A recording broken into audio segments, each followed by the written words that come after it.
Welcome, Gunrunner.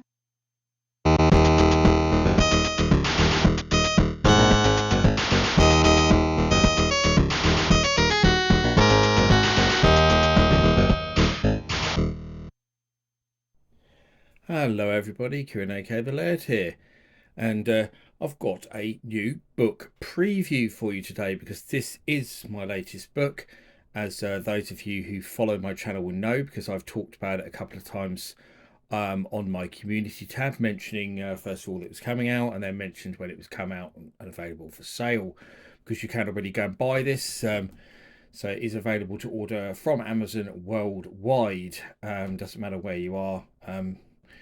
You can get it because it's an Amazon print on demand publication, and it's the latest book that I've done in cooperation with Amazon. I publish all my books exclusively through them now, which is kind of good. It gives me a lot of creative control and allows me to do what I want with the books and stuff, as I've talked about in previous videos. There's just certain criteria you have to meet with Amazon, but it's all pretty easy. It doesn't actually change the contents of your books, because that can be pretty much whatever you want. Yeah, I mean, I choose the format and how it looks and everything. I do everything myself now, pretty much, apart from sticking it on Amazon, so to speak, and printing the books. But obviously all the creative aspects are done by me: the cover, the all the contents. I have someone who helps me with the proofreading, but that's it really. And yes, so I've got that here. I've got a few here, and I must mention, actually, first of all, that this one is a new version of a previous book I've done, which I've got here. And I just noticed I have to see that camera a bit out a bit, because this new book is much bigger. So this is the old book. I'll show you the differences between them. So I've just zoomed it out a little bit. Quick jump shot there, because I realised that I didn't have it enough room to show the whole of the new book. So first of all, it's obviously the size difference, which is one reason why I had to zoom out quickly to show you the importance of that. You can see the new book is a much bigger format than the old one. The old one was published by AG Books. The new one, as I say, is self-published through Amazon. Thickness is roughly the same, although the new book does have more content. But I'll talk about that in a little while, why that's the case. The old one was available in hardback and paperback. With the new one, I've just done it in paperback, because, to be fair, with the old books, the paperbacks always sold much better than the hardbacks, and it helps bring the cost down. I have said that if there's demand for hardbacks, it's something that's very easy for me to do. But when I was looking at the cost of doing hardback books, it's so extortionate now. I just didn't think that many people would buy them. I mean, since I started doing my own books through Amazon, whenever it was, a year or so ago, something like that, they've put the price of printing up twice, because obviously inflation going up madly.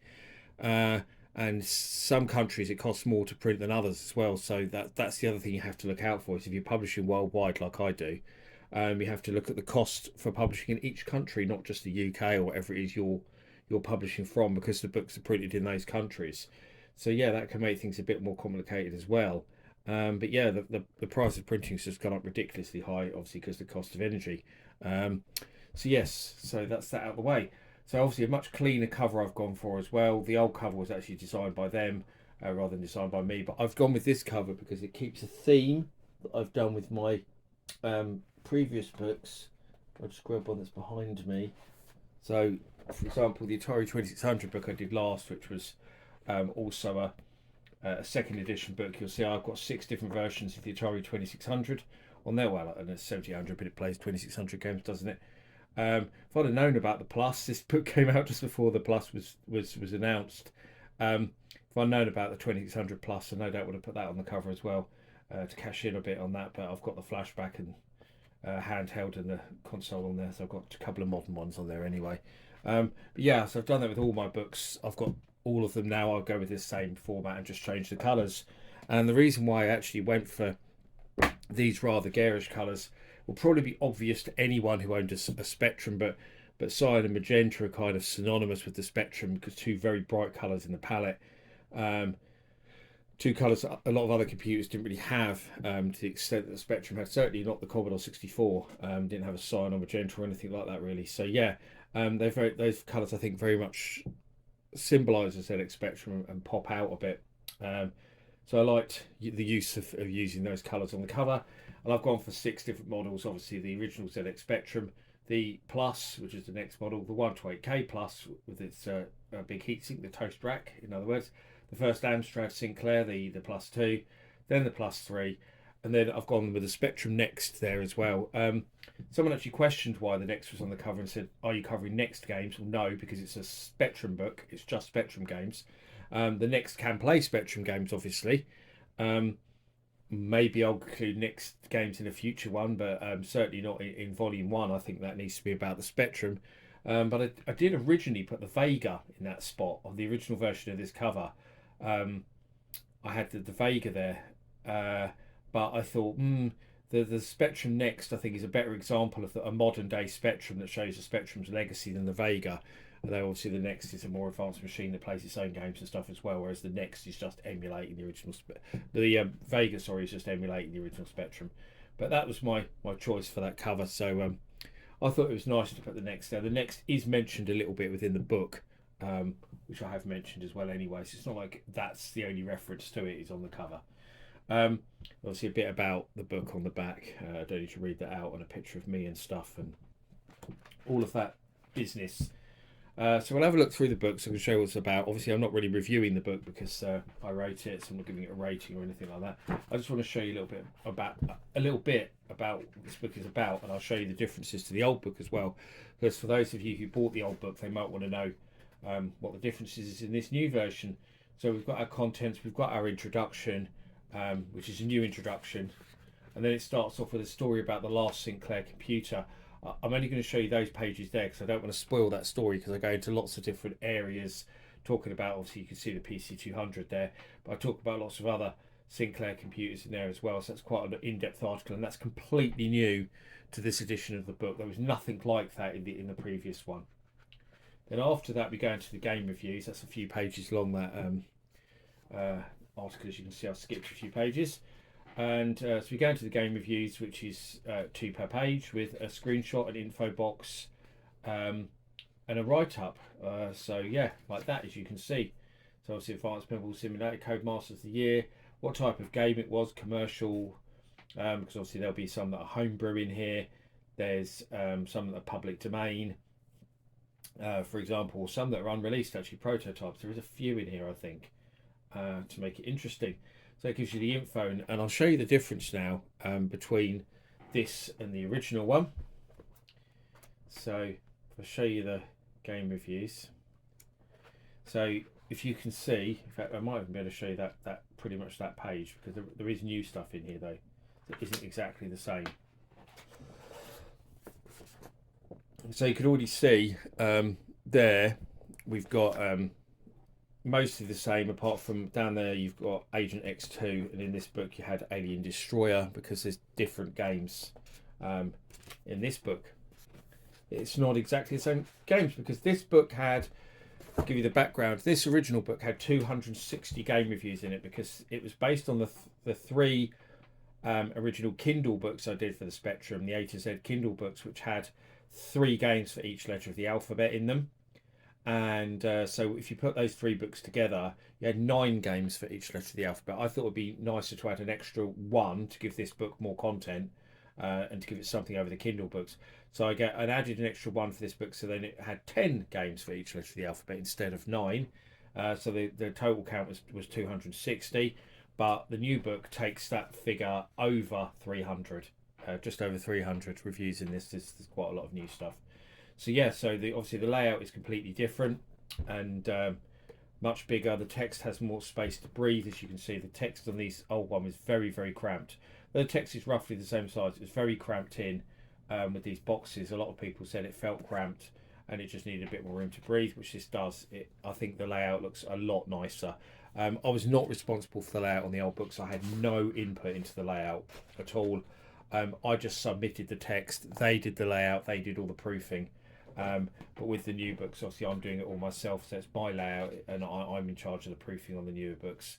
So yeah, some of the reviews have been rewritten. I think might have even changed a couple of the scores. I can't remember when I was going through and doing stuff. So yeah, the other thing actually I mentioned from the old book that this drops, which is one reason why the size is roughly the same, is that the old book has these pages which kind of look nice because they're the keys, obviously, from the spectrum introducing the letters of the alphabet. But I felt they were wasted pages really, and I didn't need them. So I've actually in the new book I've lost those. So now it just continues straight the way through, which I actually prefer. I think those pages are a bit of a waste, especially with a bigger page like this, something in the middle. I just think it would have been a bit of a waste of a page. So I've just gone for a straight, alphabetical order format. So it goes through obviously with reviews, screenshots as before, mix of all different types of games, all different types of years and everything like that. And then we've got some developer interviews in here. So here's the first one, for example, that's Mark Noonan, who was the co-founder of Abex Electronics. Very, very, very interesting story behind this interview. And I originally interviewed him for Retro Gamer Explains there. So obviously this is the full version of the interview, which people won't have seen before. So they did lots of stuff. Probably most famously, they did a version of ET for the Spectrum,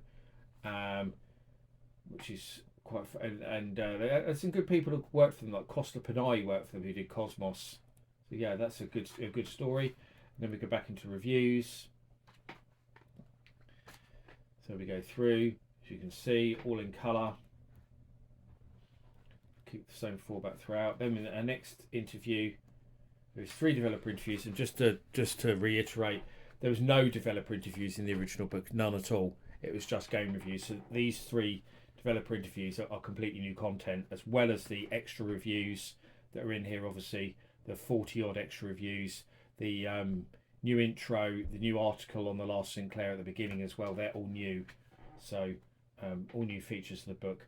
So Jason Wilson was a graphic artist at Grand Slam. So he talks about his work on stuff like Space Harrier 2, Pac-Mania and Thunderbirds. So I won't spoil that, so I'll skip ahead a few. And then we go back into reviews, obviously. There's Q, there's R, there's Robocop, one of the best games on the Spectrum. Had to get a 10, didn't it?